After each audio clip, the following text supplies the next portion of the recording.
Hi all, welcome back to Surya Tutech. So ఈ వీడియోలో మనం జావా ట్యూటోరియల్ని స్టార్ట్ చేయబోతా ఉన్నాం.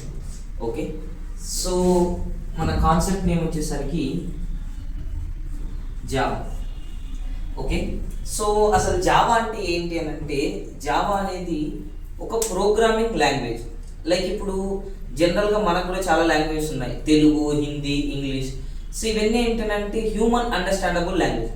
లైక్ ఇప్పుడు మీతో నేను కమ్యూనికేట్ చేయాలంటే లైక్ ఫ్లెక్సిబుల్ మదర్ టంగ్ తెలుగులో మాట్లాడవచ్చు, లేదా మీకు తెలుగు రాదంటే ఇంగ్లీష్లో మాట్లాడవచ్చు. సో నా దగ్గర ఉన్న మెసేజ్ మీకు కన్వే అవ్వడానికి మన దగ్గర ఉన్న రీజనల్ లాంగ్వేజ్తో మనం మాట్లాడుకోవచ్చు. And at the same time ఎప్పుడైతే మనం ఒక అప్లికేషన్ని డెవలప్ చేయాలని అనుకున్నాం, లేదా ఒక వెబ్సైట్ని, ఒక సాఫ్ట్వేర్ని డెవలప్ చేయాలనుకున్నప్పుడు మనం అప్పుడు సిస్టమ్తో కమ్యూనికేట్ చేయాలి. సింపుల్గా చెప్పాలంటే ఒక కంప్యూటర్తో కమ్యూనికేట్ చేయాలి. సో మనకంటే లాంగ్వేజ్ వచ్చు, బట్ సిస్టమ్కి తెలుగు, హిందీ, ఇంగ్లీష్ ఇలాంటి language Rao.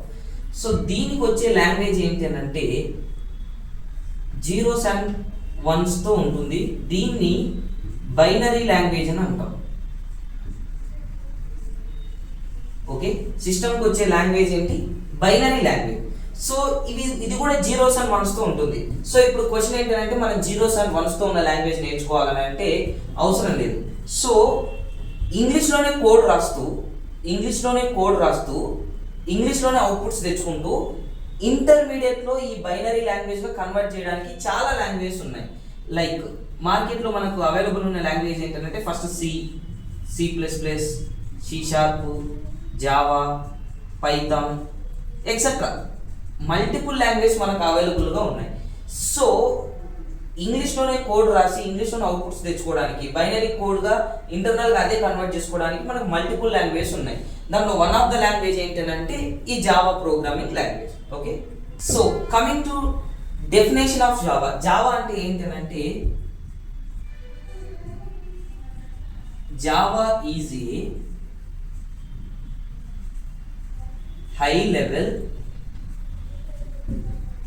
and object oriented and platform independent language. Okay, so definition of Java ఏంటంటే సింపుల్గా మనం Java is a high level and object oriented platform independent language అని అంటాం. ఈ ఆబ్జెక్ట్ ఓరియంటెడ్ అంటే ఏంటి అని అంటే మనం వినే వర్డ్ ఊప్స్ అనే కాన్సెప్ట్ కంటైన్ అయిన లాంగ్వేజ్. సో ప్రొసీజర్ లాంగ్వేజెస్ కూడా ఉంటాయి. సో జావా అనేది ఏంటంటే object oriented language. And high level అని ఎలా అన్నామనంటే ఈ జీరోస్ అండ్ వన్స్ అనేది లో లెవెల్, లైక్ సిస్టమ్ అండర్స్టాండ్ చేసుకునేది. హై లెవెల్ అంటే మనం ఇంగ్లీష్లోనే కోడ్ రాస్తాం కదా, దీన్ని అందుకు హై లెవెల్ లాంగ్వేజ్ అని అంటాం. అండ్ ఇక్కడ ప్లాట్ఫామ్ ఇండిపెండెంట్ అనే ఒక వర్డ్ చూస్తూ ఉన్నాం. ప్లాట్ఫామ్ ఇండిపెండెంట్ మీనింగ్ ఏంటి అంటే, ఫర్ సపోజ్ నేను విండోస్ ఆపరేటింగ్ సిస్టంలో కోడ్ రాస్తాను, నా ఫ్రెండ్ దగ్గర మ్యాక్ ఆపరేటింగ్ సిస్టమ్ ఉంది, నేను రాసింది ఎక్కడ విండోస్. ఇప్పుడు దీన్ని విండోస్తోనే రన్ చేయాలి అనే డిపెండెంట్ ఉంటే దాన్ని ప్లాట్ఫామ్ డిపెండెంట్ అని అంటాం. కానీ నేను విండోస్లో రాసిన దాన్ని మ్యాక్లో కూడా రన్ చేయొచ్చు, లేదా నా ఇంకొక ఫ్రెండ్ దగ్గర లైనక్స్ ఉంది ఆపరేటింగ్ సిస్టమ్, దాంట్లో కూడా రన్ చేయొచ్చు. దీన్ని నేను ప్లాట్ఫామ్ ఇండిపెండెంట్ లాంగ్వేజ్ అని అంటాం. Okay,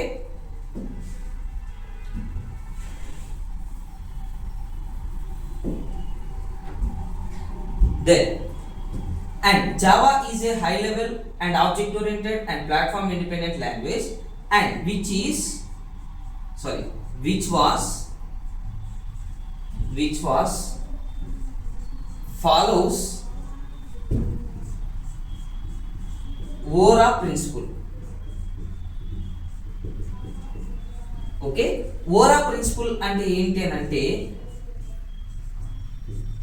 write once, run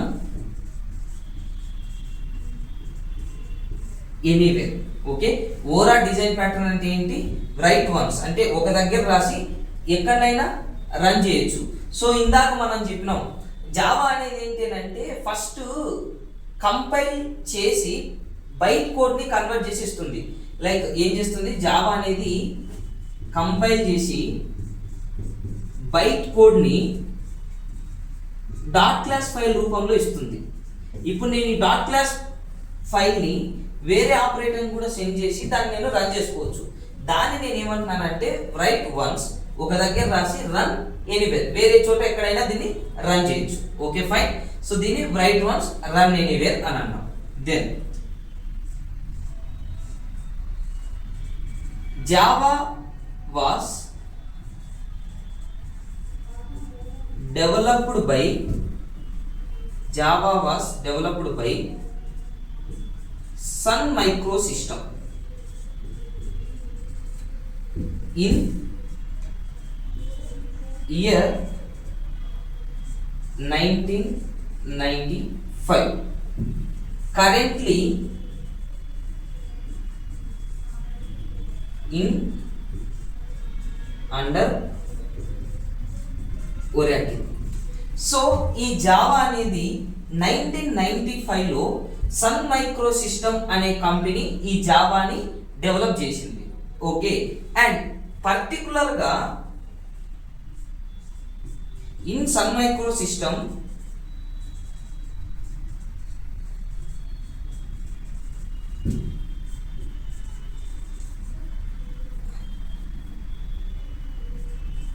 there is a team. So ఈ సన్ మైక్రో సిస్టంలో ఒక టీం ఉంది. ఆ టీం ఏంటి అని అంటే గ్రీన్ టీమ్.